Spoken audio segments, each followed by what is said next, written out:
As anime series are exported from Japan, so are the games based on them, usually at the same time.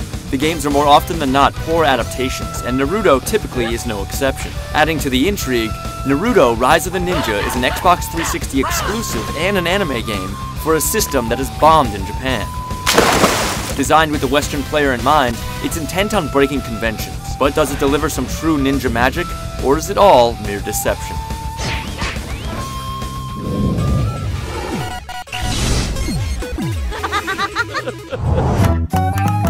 Based on the popular Japanese series of the same name, Naruto Rise of a Ninja traces the origins of Naruto Uzumaki, a delinquent ninja in training. The simple-minded shinobi's got a simple goal in mind, to be the very best. Try as he might though, the guy just can't seem to catch a break. Aside from being on the cusp of failing ninja school, Naruto also happens to be the carrier of a sealed fox demon responsible for devastating the village years before. It's a secret that everybody knows but him, and it hasn't exactly made him Mr. Popular around town. To win their trust back, Naruto does everything in his power to become a strong and respectable ninja, even if it means roundhousing trash cans for coins. For covering the first few significant story arcs in the series, the game does well in barreling through the key plot points with choice cuts from the animated series worked in with the gameplay. Fans familiar with Naruto's later conquests won't find themselves too bored of the old ground that the game paces through here, though newcomers may find the abridged narrative a bit too brisk for their liking. He's the same as me!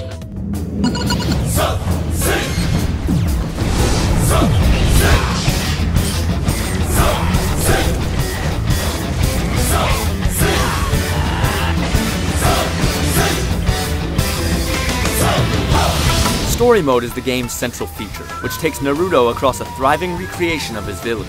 It's here that Naruto's path is laid out through various missions peppered around town. If the words Grand Theft Naruto come to mind, you wouldn't be missing the mark by that much. Rather than terrorizing the Leaf Village's hapless denizens, you'll find yourself helping them out in various odd jobs that in turn benefit your rise to glory in the ninja community. Gathering funds for the down-and-out ramen shop owner, for instance, gives a small boost to your experience, as well as letting you purchase ramen to go for those hungry moments on the battlefield. Ramen is the best! Appease enough villagers, and word of your good deeds will spread around town, with the changing temperament of the people acting as a barometer for your overall progress through the game. The open-ended town and mission template is becoming something of a cliché these days. But Rise of a Ninja manages to eke out an experience by using design choices that stick close to the source material. Many of the tasks and training expeditions that Naruto undergoes ring true to events that play out in the series, and his village, with all of its terraces and alleyways, is a delight to explore. At crucial junctions in the storyline, Naruto and his team are sent out on missions outside of the village, where the game veers towards a platforming style of play. The feel of these sections are reminiscent of a simplified version of Prince of Persia, complete with bits of leaping, ledge grabbing, and perilous spiky objects. The levels aren't all that complicated, but there's a good amount of explorative backtracking to go through in order to collect everything. Healing Palm Jutsu! One of the most creative applications of the series is in its set of jutsus, or ninja powers. These unique abilities are executed by replicating patterns on the analog sticks that mimic hand gestures used in the series. One of the first jutsus you'll learn is the Shadow Clone, a barrier-breaking ability. Later on, you'll learn Chakra Concentration, which grants an increased level of mobility across vertical levels and water. Shadow Clone Jutsu! Pulling off and controlling jutsus is a blast, though most of the guesswork is eliminated by clear indications of which ones to use. The game's obviously geared towards kids, so it won't be as enjoyable for some of the older Naruto fans out there.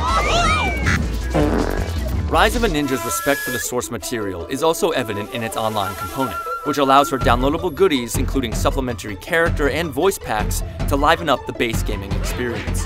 Fan favorites like Shikamaru are one of the few to pop up as bonus content on the marketplace, as well as the option to download Japanese voice tracks for the game. On top of that, the game also supports head-to-head play via Xbox Live using the game's fighting engine. Like that?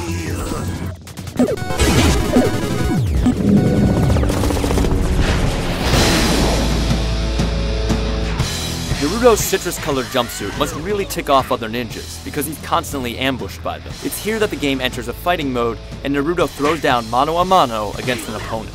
While the game's fighting mode is accessible enough to be played as a button masher, there are still a fair amount of options present, making it a reasonably deep fighting game. If you play how the game wants you to play, then the key strategy is pushing the opponent far away enough with a decisive combo to pull off a jutsu. If all else fails, Rage Mode throws caution to the wind with a temporary boost of invincibility to beat on your opponent with impunity. If you do happen to properly execute a jutsu, the game enters an interactive QuickTime event where the recipient still has a chance at deflecting the attack. These segments run the gamut from God of War style button presses and analog stick matching to target hitting and dodging.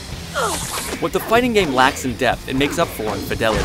Each of the character's signature moves translate well into jutsus used in battle, such as Neiji's 88 Palms jutsu, which has players striking the chakra points located on the opponent's body using the analog stick.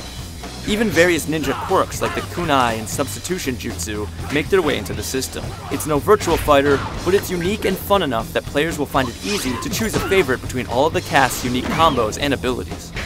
While the fighting game stands as a robust multiplayer offering, its implementation in the story mode lacks some pizzazz. For a large chunk of the game, you'll be fighting generic bandits out in the wild and far too often. And by the time you get to tangle with key players later on in the game, the story mode will already be close to drawing the final curtain.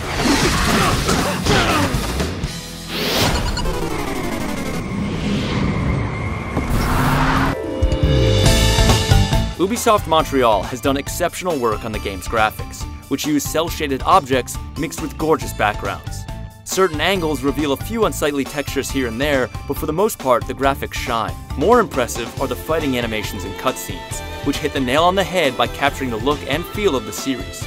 Rise of a Ninja also uses the show's pool of talent and resources to deliver a cohesive experience directly in line with the anime. Though the standard definition clips from the show look a bit shabby in HD, re-recorded lines of dialogue and use of the show's soundtrack even out whatever few rough edges the game has in its presentation. Hey! Out of my way, you worthless little shrimp.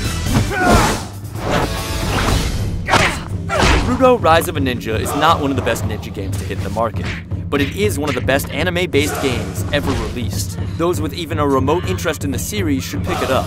For everyone else, take this ninja for a test mission to find out if it belongs in your dojo.